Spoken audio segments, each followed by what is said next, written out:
I was 17 when my parents sat me down in our cramped kitchen, the fluorescent light buzzing overhead like a dying insect. My mother, Pauline, twisted her wedding ring nervously while my father, Sebastian, cleared his throat 3 times before speaking. Before we go on, show your love by subscribing and saying hi in the comments. Share your location too. We love hearing from you. Let's get back to the story. Baby girl, we need to talk about your college fund, Sebastian began, his voice carrying that tone he used when he was about to ask for something he knew was wrong. We need to borrow against it. Just temporarily. The words hit me like ice water. That fund represented everything. My escape, my future, my dreams of becoming a doctor. My grandmother had started it when I was born, adding every birthday dollar, every Christmas check. By 17 it held $43,000. Temporary how? I asked, my voice smaller than I intended.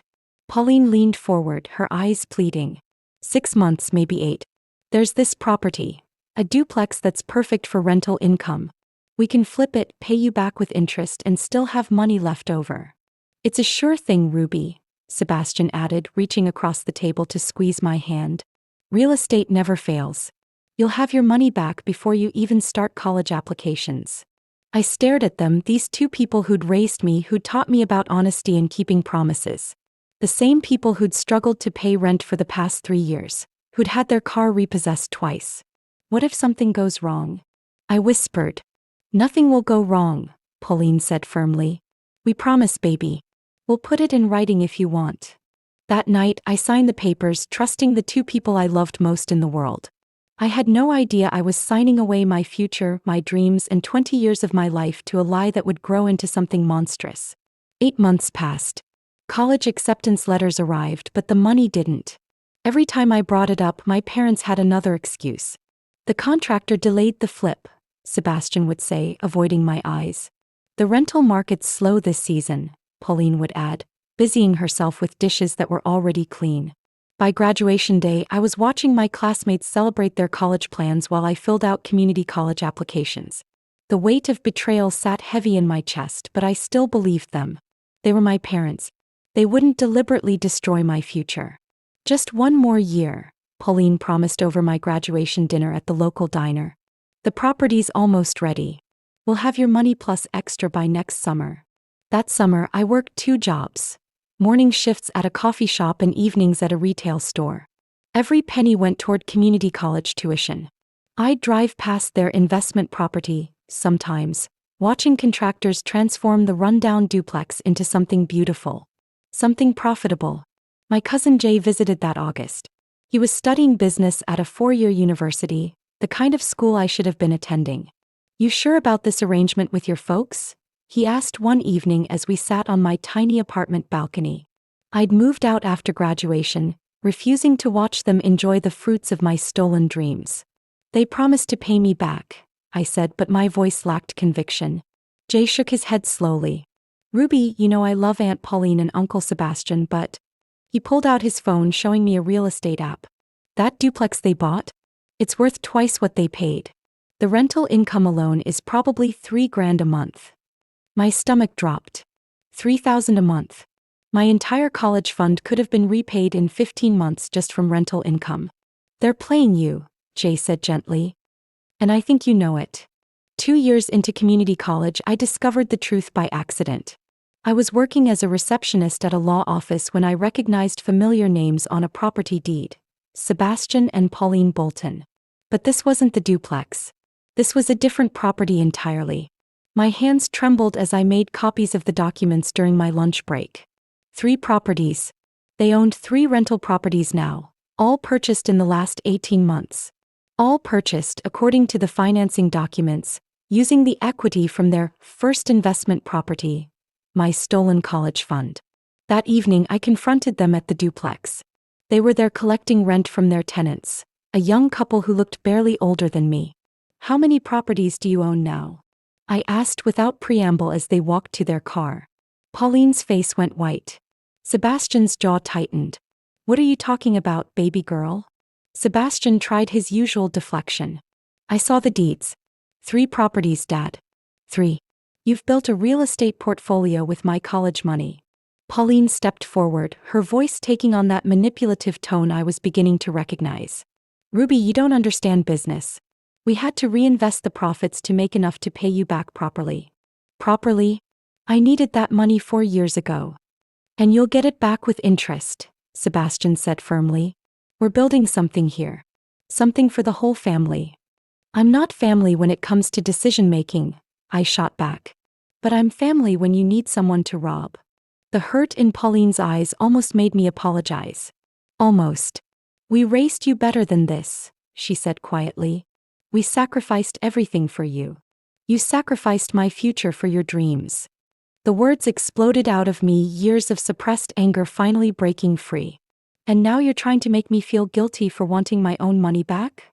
I walked away that night knowing our relationship had fundamentally changed. They weren't my protectors anymore. They were thieves wearing familiar faces. My parents became experts at emotional manipulation. Every family gathering became a guilt session about my attitude and ungratefulness. Extended family members would corner me with speeches about respecting my elders and being patient with family. Your parents are just trying to secure everyone's future, my Aunt Linda would say, completely missing the irony that they'd stolen mine to do it. But the worst part was watching them live their new lifestyle. Designer handbags for Pauline. A luxury sedan for Sebastian. Vacation photos on social media from places I'd dreamed of visiting. All funded by properties purchased with my college fund. Meanwhile, I was still taking night classes at community college, working 40 hours a week to afford both tuition and basic living expenses.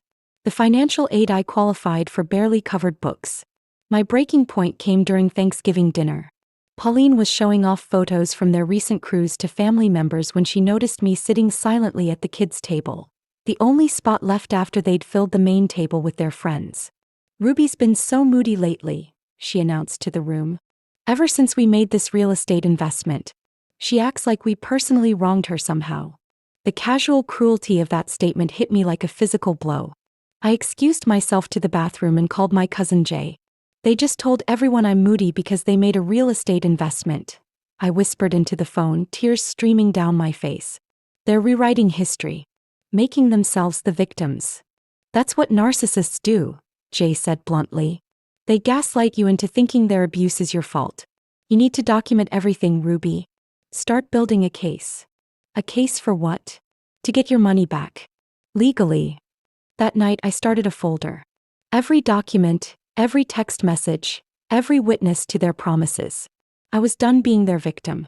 3 more years passed. I finally transferred to a 4-year university, 7 years behind schedule. My parents' real estate portfolio had grown to 8 properties. 8. The rental income alone was over $20,000 monthly. I hired a private investigator with money I'd saved from working 3 part-time jobs. What Sarah uncovered made me physically sick. Your parents haven't just grown their portfolio, she explained during our meeting at a downtown coffee shop. They've systematically leveraged each property to buy the next one. The total value of their real estate empire is now $2.8 million. $2.8 million. Built on the foundation of my $43,000 college fund. But here's the interesting part, Sarah continued, sliding a manila folder across the table. They've been telling other family members they're holding your money for safekeeping. According to your cousin Margie, they claim you're too irresponsible to handle that much money. My vision blurred with rage. Not only had they stolen from me, they were actively destroying my reputation to justify it. There's more, Sarah said gently. They took out a life insurance policy on you 5 years ago. A big one. You're listed as having significant financial obligations to them. The coffee cup slipped from my hands, shattering against the floor. Other patrons turned to stare, but I barely noticed. My own parents had essentially bet on my death to cover their theft. What does this mean? I whispered. It means they never intended to pay you back, Ruby. This was always the plan. I sat in my car in that parking lot for 2 hours, crying until no more tears would come. Then I called Jay. I need a lawyer, I said when he answered. The best one you know.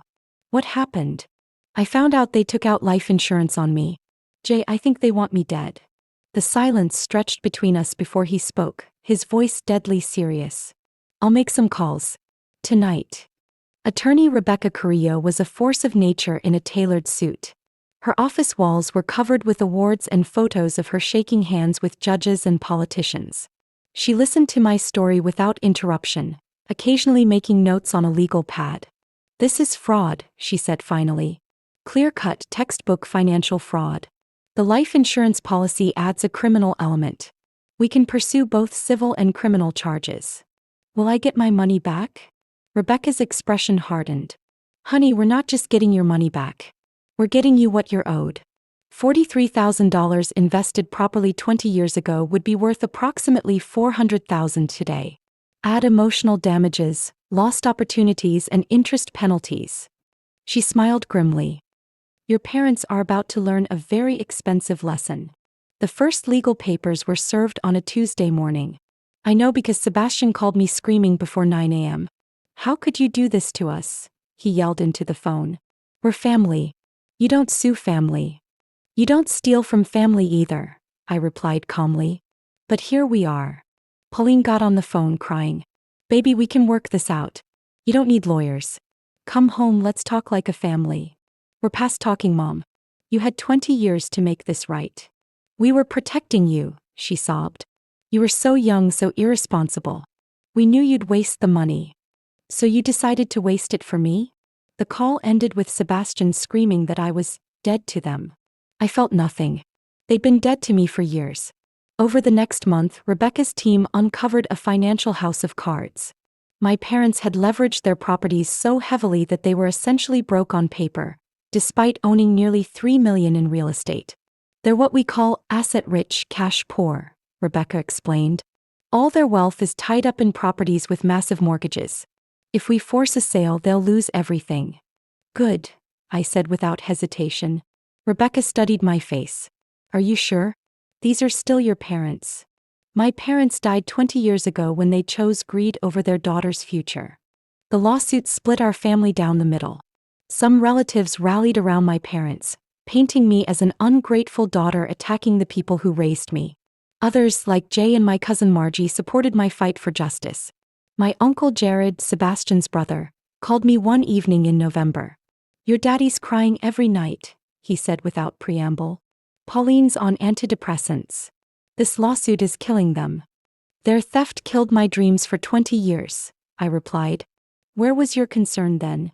"They made mistakes, but destroying the family won't fix anything." "I'm not destroying anything. I'm exposing what they destroyed decades ago." The family pressure intensified as depositions began. Relatives who'd witnessed my parents' promises to repay the money suddenly developed amnesia. Others outright lied, claiming I'd given the money willingly as an investment. But Margie had kept records. Text messages where Pauline admitted they borrowed my college fund. Emails discussing their real estate purchases. Voice recordings from family dinners where Sebastian drunkenly bragged about building his empire from nothing. "Actually," Margie told me one afternoon as we reviewed evidence at my apartment, "he kept saying he built it from better than nothing." I never understood what that meant until now. The contempt in her voice was clear. Margie had her own daughter to think about, her own college fund to protect. During Sebastian's deposition, Rebecca was relentless. "Mr. Bolton, do you recall promising your daughter that you would repay her college fund within 8 months? We said we'd try to." "That's not what I asked. Do you recall making a specific promise of 8 months? Sebastian squirmed in his chair, his lawyer occasionally objecting. But the truth was undeniable. They'd made promises they never intended to keep, then gaslit me for expecting them to honor their word. The most devastating moment came when Rebecca presented the timeline of their property purchases alongside my student loan applications and work schedules. "So while your daughter was working 80-hour weeks to afford community college, you purchased a vacation rental property in the mountains? That was an investment for the family.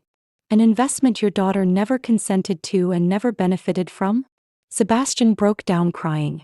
For a moment I almost felt sorry for him. Almost. The night before the trial was set to begin, my parents showed up at my apartment. I hadn't seen them in person for 8 months, not since the legal proceedings started. They looked older, worn down by stress and guilt.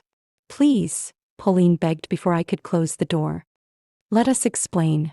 Against my better judgment, I let them in. They sat on my second-hand couch, looking small and defeated in my tiny living room. We never meant for it to go this far, Sebastian said quietly. The first investment was supposed to be quick. 6 months like we said. But then we saw how much money we could make. And you got greedy, I finished. We got scared, Pauline corrected.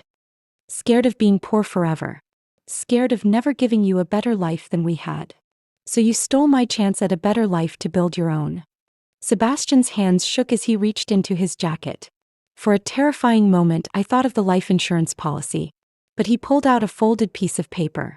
We refinanced 3 properties, he said, his voice barely above a whisper. We can give you $200,000 tomorrow. Just drop the lawsuit. $200,000. It was more money than I'd ever imagined having, but it wasn't about the money anymore. What about the other $200,000 you cost me in lost compound interest? I asked. What about the 20 years of humiliation? What about the life insurance policy? Pauline's face crumpled. You know about that? I know about everything. The lies you told family. The reputation you destroyed. The way you gaslit me for decades. We're your parents, Sebastian said desperately. Doesn't that mean anything? I looked at these 2 broken people who'd raised me, who taught me right from wrong while systematically violating every principle they'd instilled in me. Parents don't steal from their children, I said firmly. Parents don't lie to their children for 20 years. Parents don't take out life insurance policies betting on their children's deaths. My voice rose with each word, 20 years of suppressed anger finally erupting. You stopped being my parents the day you chose money over my future. They left that night in tears. I felt hollow, empty, but strangely at peace. The next morning we'd face each other in court as strangers. The courtroom was packed with family members, split down the middle like a wedding gone wrong. My parents sat at the defendant's table with their lawyer, while I sat with Rebecca and her team. The judge, an older black woman with kind but stern eyes, called the court to order. Rebecca's opening statement was devastating. 20 years ago, a 17-year-old girl trusted her parents with her future. They promised to borrow her college fund temporarily, 8 months, they said. Instead, they used that money to build a real estate empire worth nearly $3 million while their daughter worked multiple jobs just to afford community college. She presented the timeline with surgical precision. Every broken promise. Every excuse. Every property purchased while I struggled financially. The courtroom murmured as she revealed the life insurance policy. This isn't just about money, Rebecca concluded. This is about a fundamental betrayal of trust between parent and child. The defendants didn't just steal money, they stole their daughter's dreams, her education, her future. And they did it while making her believe she was the problem. My parents' lawyer tried to paint them as loving parents who made poor financial decisions, but the evidence was overwhelming. The promises were documented. The timeline was clear. The cruelty was undeniable. The most powerful moment came when Margie testified, reading from text messages where Pauline had admitted the borrowing had gone too far. She wrote, I know we messed up with Ruby's money, but we're in too deep now. If we pay her back, we'll lose everything, Margie read aloud. This was 3 years after they promised repayment. During cross-examination, Sebastian tried to explain their reasoning. We thought we were securing her future, he said, his voice cracking. Building generational wealth. By stealing her present, Rebecca shot back. Tell me, Mr. Bolton, how many times did you ask your daughter's permission before making these additional property investments? She wouldn't have understood. That's not what I asked. How many times did you ask? Never. And how many times did she ask for her money back? Sebastian closed his eyes. Dozens. And what did you tell her? That we needed more time. For 20 years? The silence stretched uncomfortably before Sebastian whispered, Yes. When I took the stand, I spoke directly to my parents. I loved you both more than anything in this world. I trusted you with my entire future because you were my parents, and parents were supposed to protect their children's dreams, not steal them. But you chose greed over love, profit over family, and lies over truth. You didn't just take my money, you took my ability to trust, to believe in family, to feel safe in the world. Pauline was sobbing openly. Sebastian stared at the floor. I forgive you for being human, I continued. but I'll never forgive you for being thieves." The jury deliberated for less than 2 hours. When they returned, the forewoman, a middle-aged Latina woman, stood to deliver their verdict. In the matter of Bolton versus Bolton, we find in favor of the plaintiff. We award compensatory damages in the amount of $400,000 for the original investment plus compound interest, and punitive damages of $200,000 for fraud and emotional distress. $600,000. The courtroom erupted. Half my family cheered while the other half looked stunned. My parents sat frozen, the reality of their financial ruin sinking in. But the judge wasn't finished. "Mr. and Mrs. Bolton," she said sternly, "I've been on this bench for 23 years, and I've never seen such a calculated betrayal of parental duty. You systematically stole from your own child, gaslit her when she asked for accountability, and attempted to destroy her reputation to justify your theft. This court orders you to liquidate assets sufficient to pay this judgment within 90 days, or face contempt charges." As we left the courthouse, my Uncle Jared grabbed my arm. "You happy now?" he hissed. "You've destroyed your own parents." "No," I said calmly. "They destroyed themselves 20 years ago. I just held them accountable." Rebecca walked with me to her car. "They'll probably have to sell most of their properties to pay the judgment," she said. "Are you prepared for that?" I thought about 17-year-old me signing those papers with complete trust. I thought about all the nights I'd worked double shifts while they posted vacation photos. I thought about the life insurance policy, the ultimate betrayal. "They built their empire on stolen dreams," I said finally. "It's time for that empire to fall." Margie hugged me tight before I left. "You did the right thing," she whispered. "I'm proud of you." For the first time in 20 years, I felt truly free. The weight of their manipulation, their lies, their gaslighting, all of it lifted from my shoulders like chains falling away. I drove home to my tiny apartment, but it felt different somehow. Bigger, brighter, full of possibilities instead of limitations. The phone rang as I walked through the door. It was Pauline. "Ruby, please." She sobbed into the phone. "We're going to lose everything. The houses, the cars, our retirement. Please, baby, you're killing us." "No, Mom," I said gently but firmly. "You killed yourselves. I just refused to die with you." I hung up and turned off my phone. Tomorrow would bring new challenges, but tonight I was finally, truly free. The forced liquidation of my parents' real estate empire was swift and brutal. Properties they'd leveraged to the hilt went to auction, often selling for less than market value due to the rushed timeline. Within 2 months, 8 properties became 2, and even those carried heavy mortgages. Margie kept me updated on the family drama I'd walked away from. "Pauline had to get a job at a retail store," she reported during one of our coffee meetings. "Sebastian is driving for a rideshare company. They moved into a small apartment across town." I felt a flicker of something, not quite guilt but something close to it. These were still the people who'd raised me, who'd attended my school plays and bandaged my scraped knees. But then I remembered the life insurance policy and the feeling passed. "Any regrets?" Margie asked, studying my face. "About the lawsuit? No. About loving them so deeply that they could hurt me this badly? Sometimes. The money from the judgment changed my life in ways I couldn't have imagined. I quit 2 of my 3 jobs and focused on finishing my degree. For the first time since high school, I could attend classes during the day instead of squeezing them in around work schedules. But the most profound change was internal. I'd spent 20 years doubting myself, wondering if I was being unreasonable or ungrateful.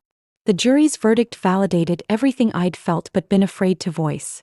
I wasn't crazy. I wasn't selfish. I was a victim who'd found the courage to fight back. Dr. Edith Maldonado, the therapist I started seeing after the trial, helped me process the complex grief of losing parents who were still alive. "It's normal to mourn the parents you thought you had," she explained during one session. "The people who raised you were real, but so were the people who betrayed you. Both versions existed in the same bodies. How do I reconcile that? You don't have to. You can love the memory of your childhood while protecting yourself from the reality of who they became." I threw myself into my studies with newfound energy. Marketing major, minor in business law. I'd learned firsthand how important it was to understand contracts and financial manipulation. My professors often used me as an example when discussing business ethics, though they didn't know my personal connection to the material. The rest of my family eventually chose sides. Some, like Jared and Linda, never forgave me for destroying Sebastian and Pauline. Others, particularly the younger generation, quietly reached out to express support and, in some cases, share their own stories of financial manipulation by family members. My cousin Tiffany called me one evening in tears. "Your lawsuit gave me courage," she said. "My mom has been stealing from my checking account for years. I confronted her today." "What happened?" "She tried to gaslight me just like Uncle Sebastian and Aunt Pauline did to you. But I remembered your court testimony. I recorded the conversation." She paused. "I'm pressing charges tomorrow." That's when I realized my battle hadn't just been about my money. It had been about breaking a cycle of financial abuse that ran deeper in our family than I'd ever known. 1 year after the trial, I graduated summa cum laude with my bachelor's degree. I'd been accepted to graduate school with a full scholarship, something that might have been possible decades earlier if my college fund had been intact, but felt sweeter now because I'd earned it entirely on my own merit. The graduation ceremony was small and intimate, attended by Margie J., Dr. Maldonado, and Rebecca Carrillo, who'd become an unexpected mentor and friend. As I walked across the stage, I thought about 17-year-old me signing those papers with such trust and hope. She couldn't have imagined this moment, but she deserved to see it. My parents weren't there, of course. We hadn't spoken since the night after the trial. Sometimes I wondered if they thought about me, if they regretted their choices, if they understood the magnitude of what they'd lost. But those thoughts came less frequently now, and when they did, they carried less pain. After graduation, Rebecca offered me a position at her firm as a paralegal while I pursued my graduate degree. "You have a natural understanding of financial fraud," she said with a smile, "and a passion for justice that money can't buy." Working at the firm introduced me to other victims of financial abuse, some by family members, others by trusted advisors or romantic partners. Each case reminded me that my story wasn't unique, but my willingness to fight back was somewhat rare. "Most people never sue family," Rebecca told me one afternoon as we reviewed a case involving elderly parents whose son had emptied their retirement accounts. "The social pressure is too intense. You broke that pattern." I started speaking at financial literacy seminars, sharing my story as a cautionary tale about trust and documentation. The audiences were always mixed. Some viewed me as a cautionary example of what happens when family loyalty breaks down. Others saw me as a hero who'd refused to accept abuse. The hardest part, I would tell these audiences, wasn't losing the money. It was learning that the people I trusted most in the world could look me in the eye and lie for 20 years. But the healing began when I stopped making excuses for them and started holding them accountable. Dating was complicated. How do you explain to someone that you sued your own parents? Some potential partners saw it as a red flag. If she could turn on family, what would she do to me? Others admired my strength but worried about the emotional baggage. It was during one of these conversations that I met Ruben, a social worker who understood complex family dynamics better than most. "You didn't turn on your family," he said simply. "You turned toward justice. There's a difference." 5 years have passed since the trial. I'm now a certified financial planner specializing in family wealth protection, with a particular focus on helping parents set up legitimate college funds that can't be raided for other purposes. My office is decorated with photos of clients' children graduating from college, their educations funded by properly protected investments. Each photo represents a cycle of trust preserved rather than broken. Margie brings her teenage daughter to see me sometimes, not for financial planning, but as a reminder of what financial betrayal looks like and feels like. "I want her to understand," Margie explains, "that family love doesn't mean blind trust. That respect goes both ways. That her future belongs to her, not to me." I've become something I never expected: wealthy. The judgment money, properly invested and combined with my salary, has grown substantially. I own a small condo, drive a reliable car, and have a 6-figure investment portfolio. The irony isn't lost on me. I now have more money than my parents ever managed to accumulate, despite their real estate empire. But the real wealth is internal. I sleep well at night. I don't check my bank account obsessively, wondering if someone has stolen from me. I don't second-guess my memory or my perceptions. I don't apologize for setting boundaries. Last month, I received an unexpected call from Jared. "Your father had a heart attack," he said without preamble. "He's stable, but he's been asking for you." The old me might have rushed to the hospital, ready to forgive and forget for the sake of family peace. The new me took a deep breath and asked, what exactly has he been saying? That he's sorry. That he wants to make things right before it's too late. He had 20 years to make things right. Having a heart attack doesn't erase 2 decades of theft and manipulation. Jared was quiet for a long moment. You've gotten hard, Ruby. No, I corrected. I've gotten strong. There's a difference. I didn't visit the hospital. I didn't send flowers or a card. I felt sadness for the man who'd taught me to ride a bike and helped with my homework, but I felt no obligation to the man who'd stolen my future and tried to destroy my spirit. Dr. Maldonado called it healthy detachment. The ability to feel compassion without accepting abuse, to wish someone well from a safe distance. As I write this, I'm preparing to open my own financial planning practice. The tagline will be, protecting dreams, preserving trust. My first client will be myself, a scared 17-year-old girl who needed someone to advocate for her future. I can't give her back those lost years or the easy path to college that was stolen from her. But I can ensure that her sacrifice meant something. That other children won't sign away their futures with naive trust. That other families won't mistake financial manipulation for love. My parents built their empire on a foundation of lies and theft. I'm building mine on truth, justice, and the radical idea that children's dreams are not their parents' assets to liquidate. The money was just money. But my dignity, my boundaries, my ability to trust my own perceptions, those were priceless.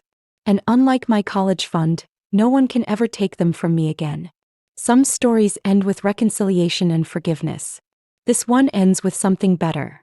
Freedom, self-respect, and the unshakable knowledge that love without respect is just manipulation in disguise. I'm 37 years old, 20 years late, but finally on my own path. And for the first time since I was 17, that path belongs entirely to me. Looking back, maybe I should have seen this coming and handled it better from the start. But in the moment, this felt like my only option. What would you have done differently?